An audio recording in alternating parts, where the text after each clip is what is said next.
토네이도가 덮쳐 좋은 날. 이건숙.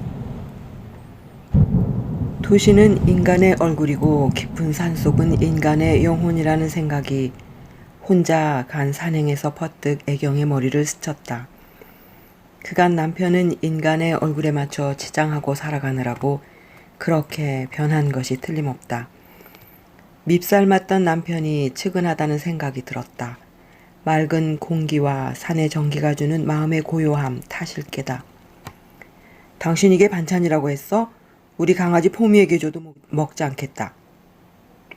남편 신호는 젓가락으로 애경이 이틀을 걸려 연구하여 요리한 특별 메뉴인 이태리 음식 파스타를 깨적거리다가 확 밀어버린다.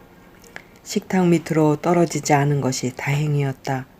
하긴 한식만을 고집하는 남편에게 서양 음식, 그것도 익숙한 것이 아닌 느끼한 치즈를 듬뿍 넣은 이태리 국수를 해놨으니 이런 수모를 당할 것이 뻔해서 애경은 시무룩한 얼굴을 애써 감추며 혹시나 해서 끓여놓은 김치찌개를 남편 신호 앞에 놓았다. 신호는 젓가락으로 김치찌개를 뒤적거리더니 돼지고기는 밀어내고 김치줄기를 탁탁 터는 것도 성에 차지 않아 흔들어서 입에 넣는다. 어른들이 보면 복을 떨어내는 짓거리라고 혀를 찰 지경이다. 애경에게 밥을 먹었느냐는 말 한마디 없이 그는 혼자 먹으면서 신문을 뒤적이다가 거실의 소파에 앉더니 텔레비전을 켠다. 저녁 8시니 이 시간대에 애경이 즐겨보는 드라마를 틀어주는 게 아니다. 언제나 그는 스포츠만 고집한다.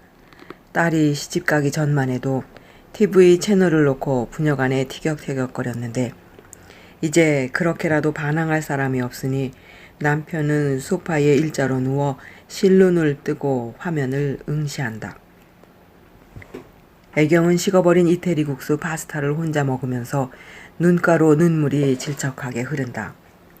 처음으로 담백하고도 고소한 프로블론 치즈를 현대백화점까지 가서 사다가 정성을 들였는데 이런 꼴을 당하고 말았다. 이런 남편하고 정말 살아야 하는 것인가 하는 회의감에 심장이 아프다. 다정하게 저녁을 같이 들면서 담소한다면 얼마나 좋을까. 남편을 먹이겠다고 성심껏 연구하여 만든 특별 음식을 맛보고 함께 깔깔거리면서 아내의 정성이 깃든 별식을 칭찬해주면 얼마나 좋을까. 살살 심장이 아파오더니 하필이면 재채기가 날 듯이 목이 간지럽다. 만에 하나 재채기를 하는 날이면 남편의 찡그린 얼굴이 보인다. 송충이처럼 짙은 눈썹을 꿈틀하면서 오만상을 째푸리고 노려볼 것이 뻔하다. 너부죽한 얼굴에 먹물을 듬뿍 묻혀 갈겨 쓴 한일자처럼 생긴 눈썹이 뚜렷하게 눈앞에 와락 다가온다.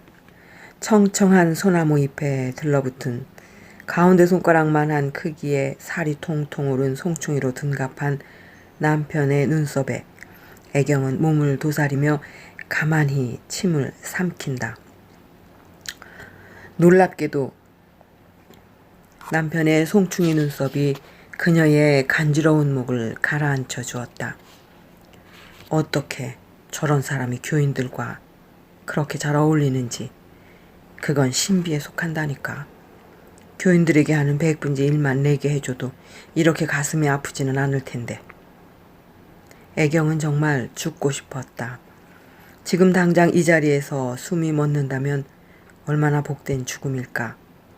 늘 그렇게 생각한 탓인지 죽음이 자신의 일상처럼 아주 가깝게 느껴졌다. 죽음이 무섭다거나 이 생에 애착을 갖는다는 다른 친구들의 말을 이해할 수 없을 지경이었다.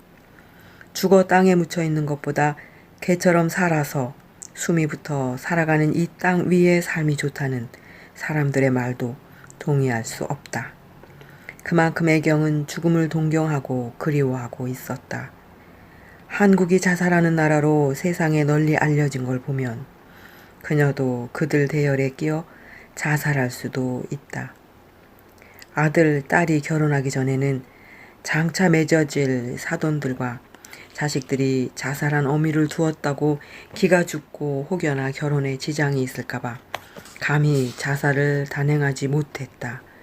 그 애들이 결혼한 뒤에는 자살한 장모요 시어머니가 집안에 있다는 말로 그들의 가슴에 못을 박을 수는 없었다.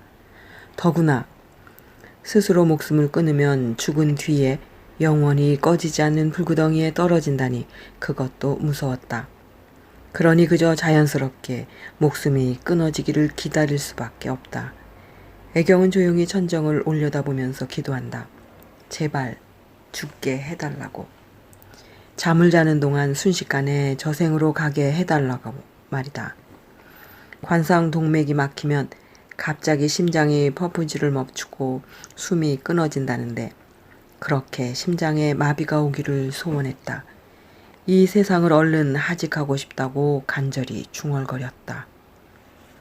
텔레비전을 보다가 지쳤는지 남편은 침대에 고목처럼 쓰러져 이내 코를 골기 시작한다. 애경은 대강 부엌 정돈을 하고 남편 곁에 나란히 누웠다. 벌써 이런 생활이 30년이 되었다. 남편이 애경에게 자상하게 군 것은 첫 애를 낳기까지였다.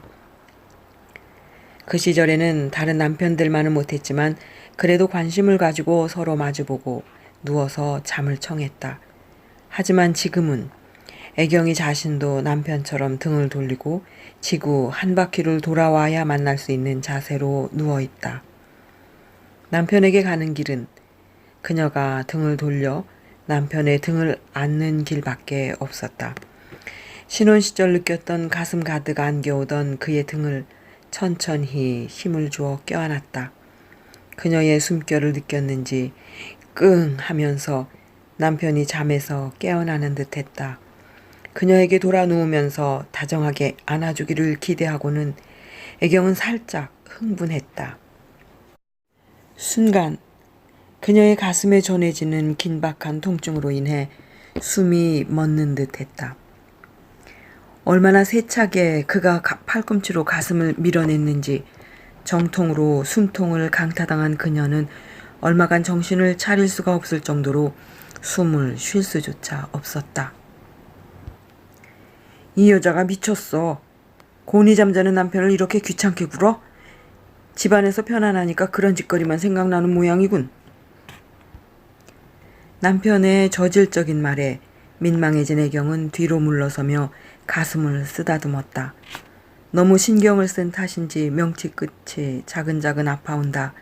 이런 증상은 큰아이를 낳은 다음부터 시작된 것이라 대수롭지 않게 여기면서 배를 시계 방향으로 살살 마사지했다. 손바닥에 열이 오르면서 찬 배가 뜨거워지더니 슬며시 아픔이 가신다. 작년에 교통사고로 남편을 잃은 친구가 떠올랐다. 식물인간이 되더라도 남편이 울타리로 곁에 숨을 쉬고 살아있는 것이 여자에겐 행복이라고 울먹이던 모습이 선명하게 다가왔다. 그래. 이렇게라도 내 곁에 남편이 살아있는 것이 바람막이요 울타리이니 참자 하면서 애경은 마음을 달랬다. 잡동사니를 넣어두는 방문을 열었다. 혼자 누워 겨우 발을 뻗을 수 있는 크기의 현관 옆에 달린 문간방이다. 거기에 그녀는 방 사변에 두 날개를 활짝 펴고 창공을 박차고 날아오르는 새의 사진을 붙여놓았다. 그걸 보노라면 놀라 숨이 막히거나 벌렁거리는 가슴을 진정할 수 있었다. 제일 마음에 드는 새는 독수리였다. 하늘을 향해 눈을 부릅뜨고 비상하는 독수리는 새들 중에 새였다. 언제나 둘이 붙어 다니는 원앙새 부부나 청둥오리 꿩들의 사진을 수집했으나 떼어내버렸다. 그녀의 마음에 드는 사진은 홀로 깊은 바다 같은 하늘을 뚫고 비상하는 한 마리의 독수리였다. 마치 그녀가 그런 새가 되어 하늘을 날아다닐 수 있는 꿈을 지니게 하는 그런 류의 새가 바로 독수리였다. 독수리가 되어 세상을 돌아다니면서 구경하자면 100년도 더 걸릴 것이다. 세계 테마 여행에서 볼 수 있었던 모든 나라를 돌아다니자면 얼마나 오랜 세월이 걸릴까. 아존 강을 따라 쉬엄쉬엄 돌면서 보기도 하고 나일강 줄기를 타고 적도에서 이집트까지 가는 것도 좋을 것이다. 그렇게 살고 싶었다. 한국의 50배가 넘는다는 미국을 샅샅이 보면서 날아다니자면 아마도 수십 년은 걸릴 것이다. 미국을 다 본 뒤에 카나다를 거쳐 알래스카로 갈 것이고 그 다음에 쿠바도 들고 호주로 해서 유럽으로 가고 아시아를 전부 보고 러시아를 본 뒤에 마지막 일본을 거쳐 북한으로 갈 것이다. 새들 옆에 며칠 전부터 태풍 사진을 붙이기 시작했다. 우연히 1931년 미국의 미네소타주에 불어닥친 토네이도가 83톤이나 되는 기차를 감아올리는 장면을 보게 되었다. 기차 안에 타고 있던 117명의 승객들도 모두 함께 깔때기 모양의 토네이도 속으로 마치 진공청소기에 들어가듯 빨려 들어가는 장면이었다. 제트기가 날고 있을 때에 굉음 같은 소리를 내면서 밀려오는 토네이도는 한 마리의 거대한 용이 하늘과 땅 위를 오르는 것처럼 보였다. 토네이도는 해마다 봄과 여름에 미국 중남부 지역에 불어닥치는 맹렬한 회오리 바람이다. 얼마나 강한 바람인지 깔때기 모양의 토네이도 안에 들어가면 집이나 자동차, 건물들도 모두 빨려 들어가 하늘로 날아가 흩어진다. 우리나라에서는 동해안에서 매년 수차례 일어나는 이런 태풍을 용오름 현상이라고 하는데 그것도 사진을 구해 벽 한 면에 붙여놓았다. 애경의 마음을 너무 잘 나타낸 토네이도를 보면 이런 강한 바람으로 변신하여 남편을 집어삼키고 싶은 마음이 불끈 일어나서 몸을 부르르 떨기도 했다. 이따금 자신의 내부에서 강하게 소용돌이치는 깔때기 모양의 토네이도는 자신을 들어올려 멀리 데리고 갈 것 같은 착각에 빠지기도 했다. 미국에서는 로키 산맥에서 불어오는 차고 건조한 대륙성 한랭 기단과 멕시코만에서 넘어오는 따뜻하고 습한 해양성 기단이 지형적 장벽이 없는 미국의 대평원에서 만나 토네이도가 된다고 한다. 그녀의 심정이 바로 이랬다. 남편의 차고 건조한 바람이 자신의 따뜻하고 습한 바람과 씨름을 하듯 맞붙으면 걷잡을 수 없는 토네이도가 되어 남편을 그냥 놔두고 언제나 그녀만을 깔때기 속으로 집어삼켰다. 잠자리에 누워서도 그녀는 하늘 높이 날아오르는 독수리가 되어 이곳저곳을 구경하다가 갑자기 토네이도에 휩싸여 깔때기의 한가운데에 빨려 올라가기도 했다. 그냥 공중으로 떠올라 날아가는 것이 아니라 거기에도 아름다운 세상이 있어 그곳에 정착하는 상상을 하면서 하룻밤이 흘러갔다. 그곳에는 항상 아름다운 마음을 지닌 서너 살 먹은 아이들만 사는 곳으로 사자와 토끼도 친한 벗이 되고 나무들도 아이들과 대화를 나누고 꽃들도 즐겁게 종알대면서 까르르 웃어대는 아름다운 장소였다. 그곳에서 애경도 3살 먹은 아이가 되어 꽃무늬가 가득한 귀여운 옷을 입고 새들과 지절대면서 놀고는 냇물을 2손에 담아 흠뻑 마셨다. 거긴 이리와 어린 양이 시냇가에서 한가롭게 함께 거닐고 있다. 송아지와 어린 사자가 서로 껴안고 뒹굴며 암소와 곰이 나란히 앉아 놀고 더욱 놀라운 광경은 사자가 소처럼 풀을 뜯어먹고 있다.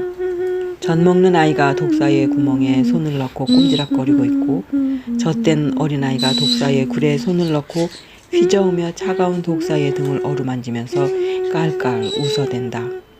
거긴 어딜 둘러봐도 해댐이 없고 상함도 없는 평화로운 곳이다. 수탉이 우는 환청을 들으면서 일어난 애경은 남편이 먹을 아침을 차리기 시작했다. 이상할 정도로 머리가 아프고 몸이 개운하지 않았다. 그래도 30년이 넘도록 해온 음식이다. 남편이 좋아하는 된장찌개와 날김치를 놔야 한다. 아마도 시어머니가 시골에서 늘 해주었던 그런 음식이라고 생각된다. 그는 푹 익은 신김치를 먹질 못한다. 언제나 상위에는 겉절이 무침을 놔야 한다. 급하게 무쳐낼 배추나 열무가 없으면 그 대용으로 날 시금치를 고춧가루와 된장을 넣어 식사 직전에 바로 싱싱하게 무쳐내야 식탁 언저리가 편안하다. 아침마다 밥과 국과 겉절이 3가지는 필수 코스다. 어쩌다 김을 놔도 굽지 않은 날김을 썰어 간장을 곁들여 놔야 한다. 처음 시집와서는 친정어머니에게 배운 방식으로 참기름이나 들기름을 바르고 고운 소금을 뿌려 김을 정성스럽게 구워 놓았다가 그런 김을 안 먹는다고 호통을 들은 터라 날김을 놓는 일에 익숙하다. 거기에 달걀도 새우젓을 넣고 중탕을 해야지 색깔과 맛을 내느라고 당근과 시금치를 넣은 달걀말이라도 하는 날이면 송충이 같은 눈썹이 꿈틀거리기 때문에 남편이 원하는 식으로 음식을 하는 일에 길들여진 여자가 되었다. 애경이 자신은 멸치나 마른 오징어 제볶음을 즐겨했다. 야채도 생으로 먹지를 않고 튀김 가루를 입혀 튀겨낸 깻잎이나 호박, 고구마, 새우를 좋아하는 편이라 그런 것을 해서 상에 올리면 언제나 낭패였다. 그런 음식은 남편에겐 금물이었다. 고추나 마늘을 상추에 싸서 생된장을 넣어 볼이 터지게 먹는 것이 남편의 식성이었다. 이래저래 어려서부터 익숙한 먹을거리까지 남편에게 모두 빼앗겨 버렸다.